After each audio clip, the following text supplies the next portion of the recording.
If you can dream it, it can become your reality.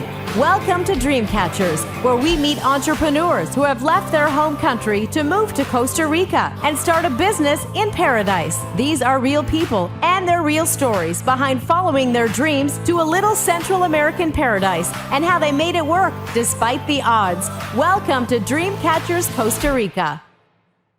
Hi everybody, welcome to another episode of Dream Catchers. I'm Rebecca Clower, and today I have the privilege of being at Wok N Roll here in beautiful Playa Tamarindo. We are going to be talking to Candace Saul. She is the owner of this amazing establishment, and we look forward to having you with us. Hi everyone, we're here in beautiful Playa Tamarindo, Costa Rica, and I have the privilege to be meeting today with Candace Saul, who is the owner of Wok N Roll here in Tamarindo. Thank you so much for having me today. Thank you for having me. So I have lots of questions. We're going to start with the number one question that everybody wants to know always with all of us crazy expats that moved here. Why did you move to Costa Rica and when? I came to visit and do the whole circuit, you know, Lonely Planet Guide, where I need to go. So I did all of that, checked it all off, and I found Tamarindo. And there was only like about 50 people, but it was always like a little melting pot of 2 Italians, 2 French, 1 German, 1 Brazilian, and 2 Canadians. So I really liked that a lot because I came down from Manhattan. So I was used to having, you know, very different culture around. Pot. Yeah. So you're just moving your melting pot to So then I went home and I packed up and said to myself, I'm going to stay for about a year and learn Spanish. And that was February of '97. Wow.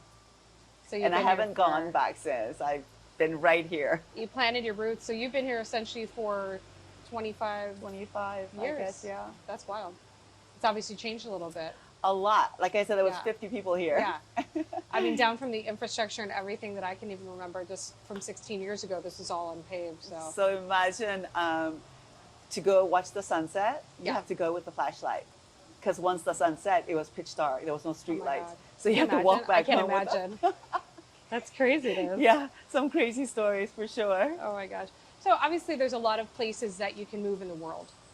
So what is it about Costa Rica that drew you here? So being a female, being a lone traveler, I said I need a place that is tropical, beautiful beaches, nice climate, right? And where I can learn another language and where it was safe. Sure. And where my dollar can stretch out a little bit, you know? Sure. No Rivieras for me. No. So I said, I'll go to Costa Rica. And if I don't like Costa Rica, I said, maybe I'll go further south to Ecuador. Yeah. But as soon as I came here and I traveled around and saw the Caribbean side, you know, the Gold Coast side, and the mountains and volcanoes and all of that, I said, you know, I think I could stay for a year. For sure. And then a year and a year and a year. And it kept extending. So how did you actually learn about Costa Rica? Did somebody tell you about it? Was it a friend? Did you read about it somewhere? Yeah, actually, I had heard about it because we were just talking, just casual conversation with some friends, and we were talking about how actually Tarzan was filmed here. And about I actually didn't know that. I thought only Jurassic Park and the one Will Smith movie was filmed here. We were talking about the 60s, right? Yeah. And then it was like talking about, because one of the friends that was in the part of the conversation was from Ecuador. Okay. So that's why I was interested in going there. And another girlfriend of mine, which is Dominican Republican, right? So she and I and he and another friend just talked about how we had so much nature here and so much butterflies and all that good stuff. Awesome. And I said, well, we'll just travel around and see where I land. You know? You landed here. Yeah. That's awesome. Are you a surfer? I'm not a surfer. But you just like the surf. You like the vibe in Tamarindo. I'm a runner, so I love this bay to run on. That's awesome. I do a nice it's a long couple stretch of of laps. beach, Yeah. for sure. So let's talk about your baby, which is Wok N Roll. Tell us what inspired you to have this restaurant. I know it's one of the oldest restaurants in Tamarindo, and you know, obviously your background and what basically made you land especially right here. Well, what happened was this spot actually was a hair salon. Okay. It was a hair salon. I had a boutique. I used to bring down clothes from New York, so I had all these like New York-esque clothing that I was selling. So cutting hair, selling clothes. So I was bringing clothes down from New York. So it was a little funky, fun shop where you can get your hair done. One-stop shop, you know. You could get your New York clothes, your hair did. Yeah, and get up something to eat. Get something to eat. And you can sleep next door and party at night at the Hotel California Lounge. You didn't have to leave this blog, basically. No, so that bar I ended up getting rid of. But basically, the reason I got to this restaurant was I saw my people who are staying with me, my guests, having to wait in line, wait for their turn to cook because it was a shared kitchen. Interesting. And it was taking a long time. So I said, listen, I'll cook for you guys. I'll cook for you guys and you just bring a bottle of wine to drink and we'll just share. So we had a long bench table and 12 people every night would sit there and eat, and they kept saying, you need to open up a restaurant. So it was like more of a family style Yeah. thing, but it didn't start, you weren't thinking restaurant at that No, point. I was just cooking for them. Yeah. And they kept saying, I should. And by that time, I was a little bit tired of going shopping for clothing for the store. Yeah. And then by that time, a couple of hair salons opened up, so it was a little bit more competitive. So I decided, you know what? Yeah. Let's see if it works. So I turned the sandwich bar into Wok N Roll. Okay. And I'll tell you, I had a line. There was a time I had a line, people waiting to get in. That's wild. Yeah. And there's a funny story.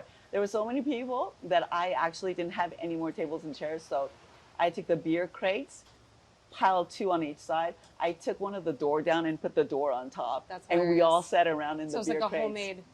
just to seat them. That's hilarious. So I said, okay, this is going pretty good. You're I think good I'm at gonna turn the whole, improvising. forget the hair salon, forget the clothing store. It'll be Wok N Roll. What was the food scene back then when you first started? Yeah. Oh my gosh, it was so hard. You know how it wasn't so available. For sure. So once a month, I leave at 5 o'clock in the morning in my car, and I drive to San Jose, and I get lost about 4 hours because there was no road signs. Oh my God. Right? Remember? Before Waze, before Google Maps. Yeah. You know, I'm like... You like roll down the window like, ¿dónde está? Yeah, and they're like, oh yeah, 100 meters from the mango tree. No, Yeah, every I know. person I stopped and asked, it was all different. Oh boy. It I was can only hard. imagine. So I would get lost about 4 hours and then finally find the places that I got to pack up, store, and then come back around 11:30 or 12 o'clock at midnight. I would be back. So this is just for you to be able to get the ingredients. Yes. Is it more spices that were harder to find or everything? anything Asian. Yeah. Anything Asian, right? Now you don't have No. Now the they issues. Yeah, I Yeah. don't now. But back in those days, I had to do a lot of effort to get all Oh, the I can only ingredients here imagine. and run an Asian restaurant. And how many restaurants were there when you first started here? Oh, what I would say, Nogi was around. I Yeah. said 1, 2, 3, 4, maybe under 10. Wow. Yeah. So it's obviously And you grown know a little how it bit. is Yeah, now. I know how it is now. I'm like, it's more than 5 times that. That's why I'm like, that's craziness. But I think it's awesome that you're doing. Can you tell us a little bit about what Wok N Roll is, what you offer, what is your cuisine? Okay. So I love to cook, and I love to cook any kind of food, actually. But Wok N Roll, I think it's on the healthy side. So it's healthy, it's homemade. Everything's homemade, and it's healthy, and it's full of flavor, and definitely something I grew up with as well. So it's a little bit of Thai, it's a little bit of Vietnamese, it's a little bit of Korean. It's also a Mongolian wok dish where you can create your own dish. You just tell me what you want, and we just saute it right there for you. So it's a plate that comes out as you like. And we have amazing sushi. A lot of it is created here. Awesome. And I would have to say that Tico roll, I know it's everywhere now, Yeah, but yeah, Tico roll was born here 20 years ago. You originated the Tico roll. I did Tico love roll. It. And Remember everybody that. came and saw They it, and copied they you. liked it, and then they started doing it everywhere. Everybody started copying you. I know, and I said, what? They got Tico roll here? God. And then what does your Tico roll consist of? So it's got tuna. Well, basically, I called it Tico because when I came here, I noticed that Costa Ricans like to have cream cheese in their sushi. So tuna comes from here. Yeah, that's true. So tuna, cream cheese, and it's got fried plantain on top I love fried plantain. Yeah. It's a good combination. with avocado inside as It's well. such great flavors. Yeah. So my other question too is, can you tell us your hours of operation? Are you closed anytime? So I'm so flexible with that. I think it's part of the culture of living here, right? We have your slow season and you have your high season. And definitely, I think for me, it's not worth it to keep the same hour throughout the whole year, you know? Sure. So we do have shorter hours in the rainy, wet season, like right now. Right. We're only open for dinner. Okay. And then we do go back to lunch and dinner during high season. But as of next week, I'm venturing out to breakfast and lunch. Wow, good for you. With more of the popular light fare, lots of Awesome. salads. I think we and need more sandwich. breakfast places actually in Yeah. Tamarindo. I feel like there's not enough of them. So we're going to And be doing that soon. just so people out there understand too, our rainy season or green season, as we like to call it, is basically May through November. Yeah. And then high season or dry season is December through April, just so people can understand Yeah. kind of what the hours Yeah. are. So was there a particular inspiration? Because I don't know if you told me if you'd been cooking all your life or it was I something. have. So is your background, Well, is that your background? Is that what you did in Manhattan didn't have before a you moved here? mom. Okay. I didn't have a mom. I had to cook for my siblings. So yeah, I Wow. grew up cooking.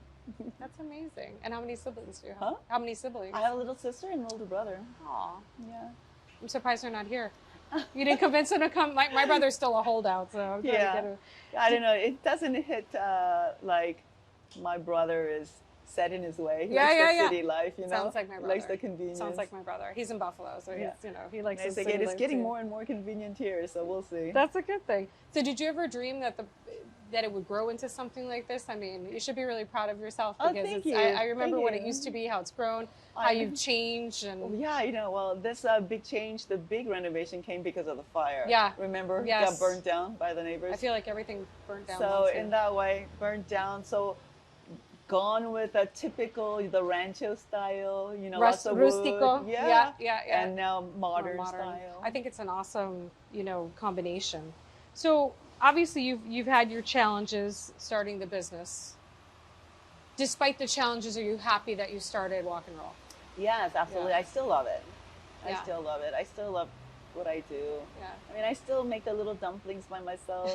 I All love the it. sauces are made Those are by my me favorite. still. Yeah. Those are my favorite. Thanks. Another question too is, do you speak Spanish? Yes. Did you find it hard because you said you didn't speak Spanish until you came here because you were coming to learn Spanish? So Yes. how do you feel? Was it an easy transition for you?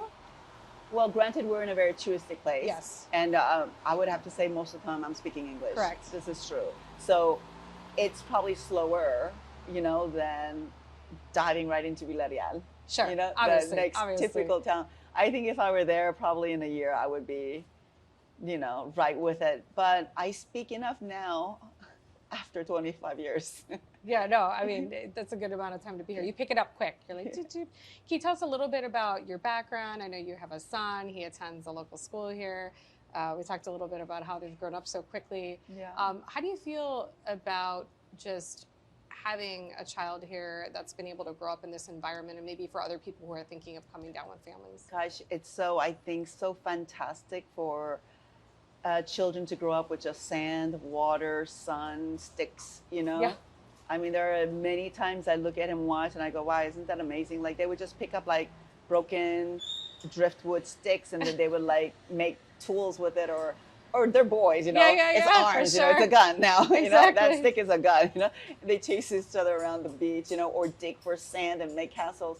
It's great. It's more of a awesome. natural life. And granted, right now he's got his gaming on, Oh, yeah, well, he's a all gamer. boys do. It's he's like got they're at that into age. digital stuff. Yeah. But as a real like infant up to like 5th grade, I think it was great. That's awesome. Yeah. No, and I think obviously as they age, they have different, wants, but I think it's so easy. It's easier when you're in this kind of environment for them to pick up sports, for them to want to go surf or hike or Yeah. soccer, do whatever they want to do, Yeah. but at least they have those options here. And of Yeah. course we have nice weather all year round, so that helps a lot too. Yeah. What do you do when you're not working?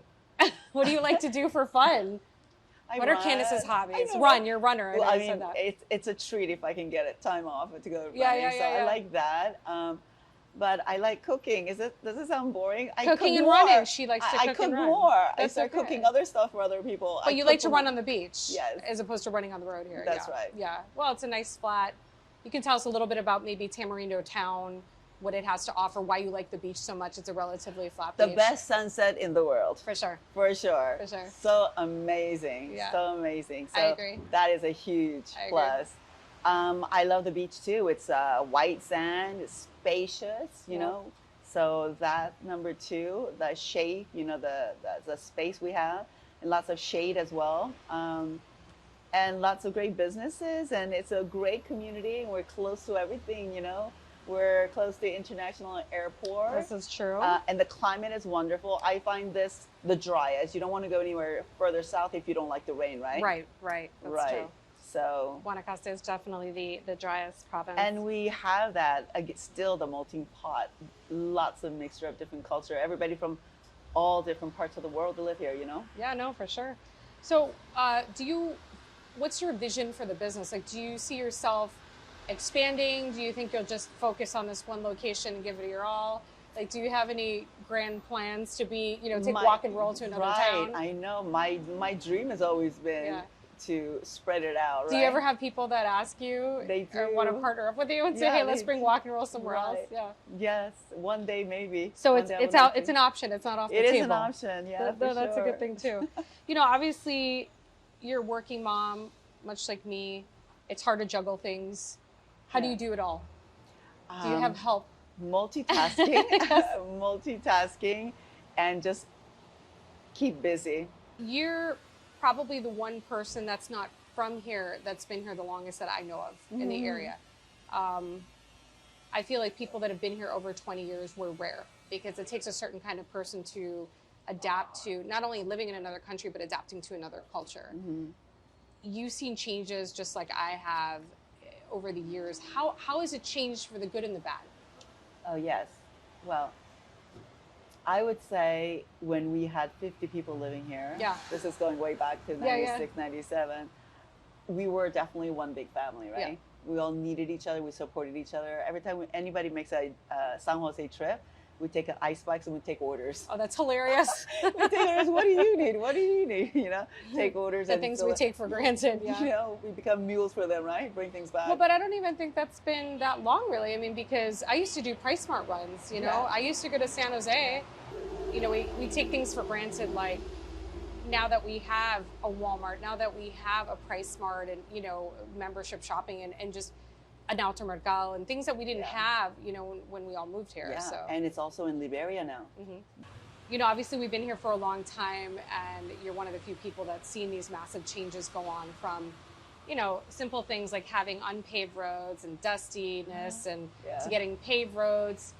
And that for me was just like, like the gates of heaven open, just to have a paved road up to Pacific Park. And I was like, this is amazing. So for somebody who's been here as long as you have, what do you feel are the good changes and maybe the not so good changes? So. Well, the good changes are the roads, for sure. Because I remember one time it took me in a car, an hour to get to Villarreal.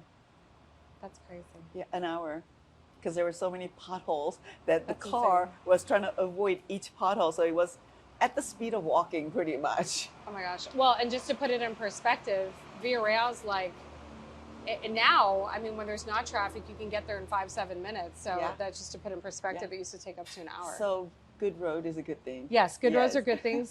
The internet, I don't know. I don't think there was internet. Well, actually, it was a dial-up connection. Oh, so we get that sound, and cut off all the time. Ise offered it. But you had a phone? You had dial-up phone? The phone number only had 2 numbers in the front and guion and 4. So there were only 6 phone numbers. And only 3 or 4 people had it in town. That's wild. Did you have a phone? No. Actually, we had to go to Sangsa office and use their phone. At the Tamarindo airport. Yeah. Oh, that's 0021. I remember the number. No, I can relate with that because I used to go to, my uncle had a house near Playa Coyote, and it was like in the little town they had 1 phone / fax, and people would line up. Yeah. And that's when I was 16 years old, and it took 8 hours to get there from San Jose. So I totally appreciate like what Costa Rica used to be. Yeah. I just didn't appreciate it living full time until later in life. But that's amazing. But overall, things have improved. We have our internet. We have lots of paved roads that we didn't have before. The supermarket within 2-minute distance. The accessibility, banking, medical, and so medical, for sure. It's easier to live here now, would you say? Absolutely, absolutely. And we have an amazing 5 great schools. Yes, that's true. Is international education. We had a school back in those days with 5 kids out by the ferreteria, the old ferreteria. Like it was a public school? It was a school. No, we had to teach them. They were like little kids in town. Oh my gosh. That's wild. I can't even imagine. This is like the best interview ever. It's like going back in time, you know? Just to think, what things we take for granted, because the kids are just born now and they're like, oh, Tamarindo, it's so first world. It's like you have no idea what it used to be or what we used to encounter. Right, you know? when we had 1 colones in a bill. Well, that's what I'm saying. You know? And before the internet and before Facebook and Instagram and all these things. The biggest bill was 5,000 colones. That's wild. Yeah. It used to stretch a lot more than it used to now. Oh, so many stories Oh my about how gosh. things used to cost. This man that I met, he said that someone had offered him to buy where the Oceana location is. That's wild. That spot. You know how much it was? No. And he didn't have the money to buy it. It was 10,000 colones. Oh my God. We should have been looking for property back in Tamarindo, right? That should have been what we've been doing. We missed the boat. We missed the boat completely. But no, I really want to congratulate you because I think this is awesome what you've done. I've always told people about you. I support what you do. Thank you so much. And I really much. think it's awesome, especially with female entrepreneurs, because it's hard. It's hard, and sometimes the culture, sometimes a little bit works against us. But I think that things have changed really positively lately, and there's a lot of female-owned businesses here in town as well. So congratulations. Thank to you. I don't know if there's anything else I'm missing that you want to tell people out there. Oh, there's so much to about, tell. But about Wok N Roll, not about life in general, Wok N Roll. If there's anything that you want to let people know yourself. Yeah, we don't do a lot of social media, so you won't find us. It's little old school type of, mom and pop type of store, shop, restaurant. But if you're looking for Candace, if you want to come to Wok N Roll, she is probably in the best spot in town, right next to Rumors and the Pacific Park building. On Calle Guanacaste, it's called. Yes. So she's in a very central location. Again, if you're looking for some of the best Asian food, don't forget to come into Wok N Roll. They're here all the time and expanding hours in high season. So thank you so much, Candace, for having us. Thank you so much, And Becky. guys, definitely like this episode, subscribe to her YouTube channel, and come and visit Candace here at Wok N Roll. Pura vida, ciao. Thank you.